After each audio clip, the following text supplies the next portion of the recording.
Before diving into this incredible story, consider subscribing to the channel and hitting the bell. Every story here has something to say, and you won't want to miss a single one. And Friday evening in autumn, in the peaceful and quiet streets of Providence, the light from the street lamps bathed the sidewalks in a golden hue. The wind made the russet leaves that had fallen from the maple trees dance, tracing silent spirals on the ground. It was one of those evenings when the world seemed to slow down, suspended between the chill of the setting in cold and the fragile warmth of a shared moment. Daniel Moreau, 47 years old, walked with a leisurely step, tenderly holding his wife Clara's hand. They were leaving a small Italian restaurant nestled between two old brick facades, an intimate, unpretentious place that few knew about, and which they had chosen to celebrate their 14th wedding anniversary.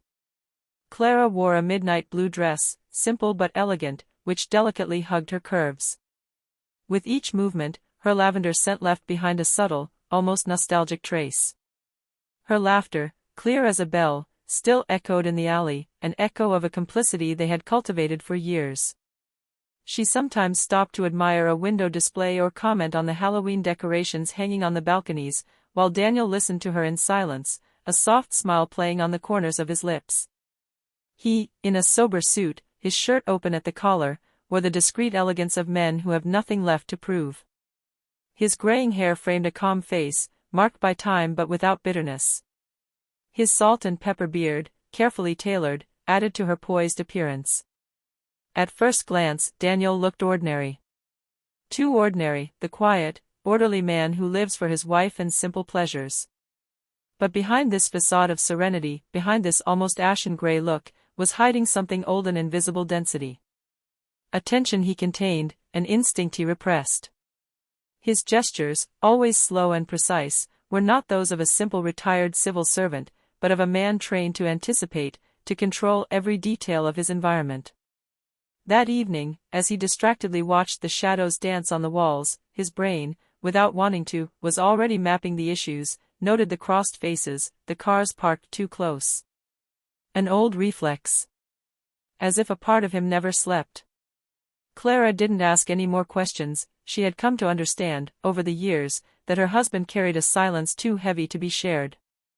She knew only that he had worked for the government, in some obscure branch of government he said nothing about. He avoided war films, never wore a watch on his right wrist, and couldn't stand the noise of helicopters at night. But what troubled her most were these stormy nights, when the rain hit the windows and Daniel, in his sleep, murmured names she didn't know. Fragments of a past he had buried deep, like a bomb defused, but never really deactivated. She loved him. For his gentleness, for his patience, for the way he listened to her without ever judging. On the sidewalk across the street, in the shadow of a faulty streetlight, three figures leaned against a battered old Chevrolet Impala, covered in graffiti and worn stickers. The peeling paint hinted at years of neglect. The engine still ran faintly, like a raspy whisper. Trap music blared from a cracked speaker. They were there like aimless guard dogs, wandering but aggressive, looking for a pretext. Trey, the leader, wore a black leather jacket that was too big for him, his shoulders bulging with attitude more than build. His gaze was that of a lazy predator, eager to exist in the eyes of others. His evil smile revealed a gold tooth that he liked to show off whenever he sniggered. By his side, Rico, tall and angular, with a face as dry as a razor blade, paced in circles, unable to sit still. He kept glancing around, blinking as if searching for some unseen danger, or an audience. And then there was Deshaun, massive, as wide as a refrigerator door, his arms crossed over a stretched-out t-shirt. He chewed his gum with provocative slowness, his eyes half closed, as if he were too tired to be interested in his surroundings, but ready to explode. When Clara and Daniel passed by them, the silence breathed clean. Trey narrowed his eyes, then, with a greasy whistle, said, "Hey princess. Is this your man? Seriously? Is he taking you to bingo or is he your math teacher?" Rico burst out laughing, a nervous laugh, too loud. Deshaun clicked his tongue. Clara, surprised, squeezed Daniel's hand a little tighter. He did not answer, keeping his gaze straight ahead. He gently pressed his wife's palm, as if to tell him, "I'm here. Keep walking." Ignore them. We're leaving, he hissed. But this calm only fueled stupidity. Rico, feeling the adrenaline rush, took 2 steps forward, swinging his body like a boxer before a fight. Wait a second, babe. Are you really going to spend your evening with this guy? Come on, let's show you what a real man feels like. Clara flinched. A cold fear gripped her spine. But before she could react, Daniel stood in front of her, in a movement so fluid that it seemed pre-programmed. He didn't shout. He didn't raise his voice. His calm was disturbing. This is your final warning, he said simply. His voice was calm, but sharp. Backing down now would be a wise decision. Trey stepped forward, arms outstretched, mocking. Whoa. He's using big words. Are you going to lecture us, Grandpa? Go to sleep. And in a quick gesture, he violently pushed Daniel against the car body. The impact resonated through the metal, loud and brutal. Clara screamed, instinctively reaching out for him. Daniel stay in the sun, leaning on one knee. His head was bowed, his breath short. An icy silence fell. The 3 thugs were jubilant they had just dominated their target. They were at the top of their micro-world, convinced they were the kings of a lawless territory. But they had not seen the change. They didn't see the slight movement of Daniel's neck. The discreet stretch of his fingers. The tiny shift in his breathing, which went from a slow breath to a battle rhythm. His gaze, when he raised his head, had nothing ordinary anymore. He was no longer the man with the gentle gaze who admired his wife in the light of a restaurant. He had become a forgotten thing. A silent presence. Fierce. Methodical. Clara, still standing by the door, felt something primal invade her. She instinctively stepped back, feeling the tension change state. It wasn't humiliation anymore, or even anger. It was something else. A scent of war. Daniel stood up slowly, like a beast waking from its sleep. His jaw tightened. His shoulders squared. His eyes scanned the terrain with clinical precision. Clara, her eyes wide, saw in the man in front of her, a familiar stranger. It wasn't fear she felt. It was stupor, almost dizzy. And she understood. Something had just awakened. And it wasn't going to stop. Daniel straightened up without rushing, as if time had just changed density around him. The chaos, the din, the insults, the mocking laughter, everything seemed to fade away in his mind. There was only silence, dense as the front of a storm. He glanced briefly at Clara. Her face showed neither anger nor fear. Only icy determination, forged in years of shadows and secret missions. He slowly removed his jacket, with a measured, almost ceremonial gesture. He folded it carefully, like a soldier folding his flags before battle. Then he handed the garment to his wife. Get in the car, Clara. And close your eyes. His voice was calm. Flat. But each syllable rang out like a funeral bell. Clara took a step back, her heart pounding. Daniel, no. What are you going to do?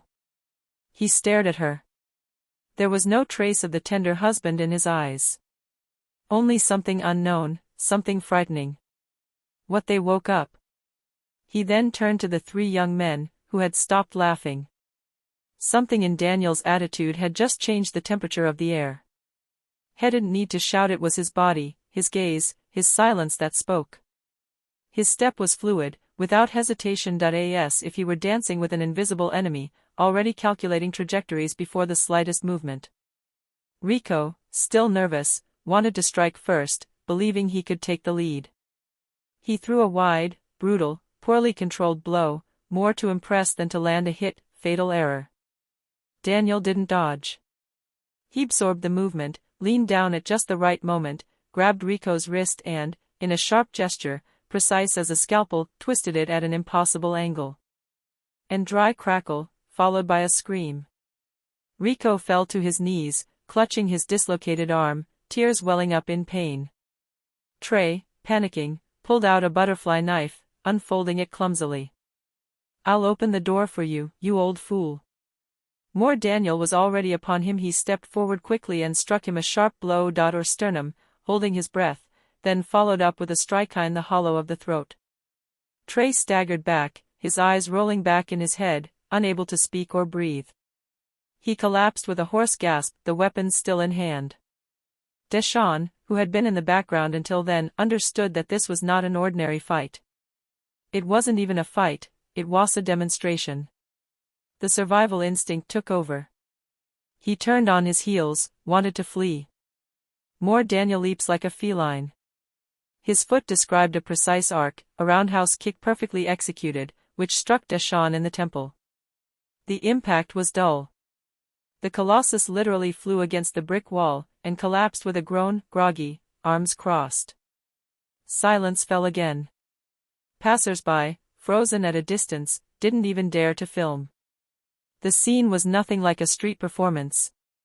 It was ritual, with a cold, controlled power. As if an ancestral predator had just shown what it was, the real power. Clara sat in the car, looking out the window, her hands trembling in her lap. Her lips moved soundlessly. It wasn't fear. It wasn't even shock. It was the most absolute incomprehension. She had lived with this man. Slept against him.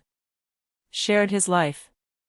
But what she had just seen did not belong to the civilian world. He was not a husband, he was not a citizen. It was a warrior. And ghost of war. An instrument forged by the state, then released into the world with the illusion of peace. And tonight, the beast had opened one eye.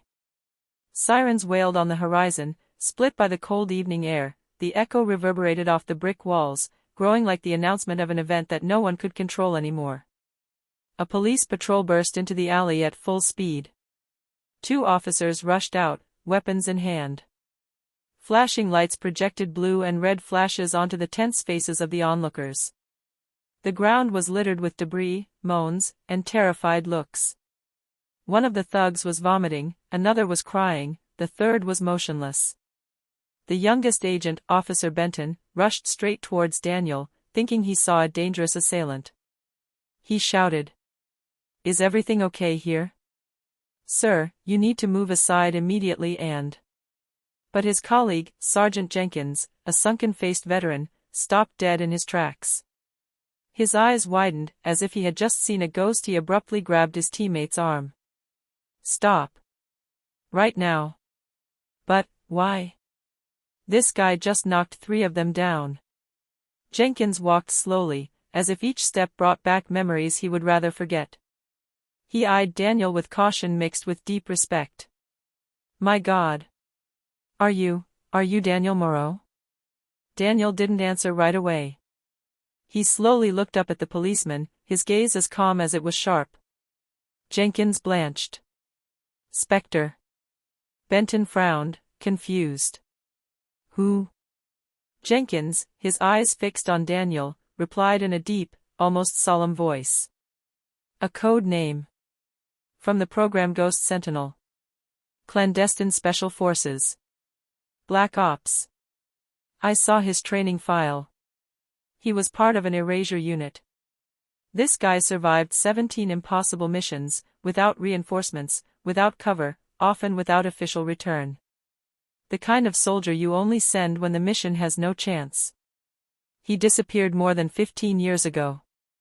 We thought he was dead, or that he had been buried somewhere with his secrets."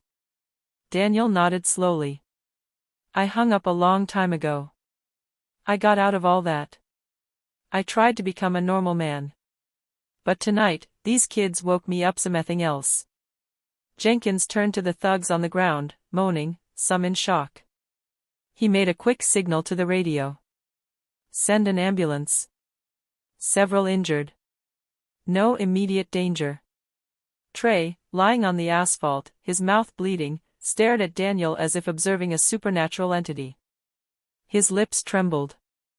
You're not human, man." Daniel approached, his slow footsteps echoing in the silent alley. He leaned down, his eyes fixed on the young man's. "I am a man. Booty saw what the monsters do. And if you continue to despise others, to believe yourself invincible in your own ignorance, you will become one of them. He stood up, then walked over to Clara, who was still sitting in the car, arms around herself, frozen. Daniel took the jacket she was holding and put it back on her shoulders without saying a word. He sat down slowly beside her, not looking at her at first. The silence between them was heavy, almost sacred. Clara, her voice trembling, broke the silence. "Who are you, really?" Daniel inhaled slowly, his eyes lost in the now quiet street. "I'm the one you married. The man who listens to you at night when you talk about your day. The one who watches you sleep as if it were a miracle." A short silence, then. "But before you, I was something else. A living weapon, shaped by years of training, missions, blood. A ghost without a past, just a code name, used as a tool. I did what I was told. I obeyed. I survived. And I thought that was what protecting the country was all about." He finally turned to her. His gaze had softened. "Human again. And then one day, I met a woman, you, who showed me what peace really was. The real fight wasn't on the field. It was to learn to live without killing." Clara, tears in her eyes, slowly placed her hand on his. Her voice was a whisper. "You are not what I saw tonight. You are what I see every morning. You are the one who makes my tea.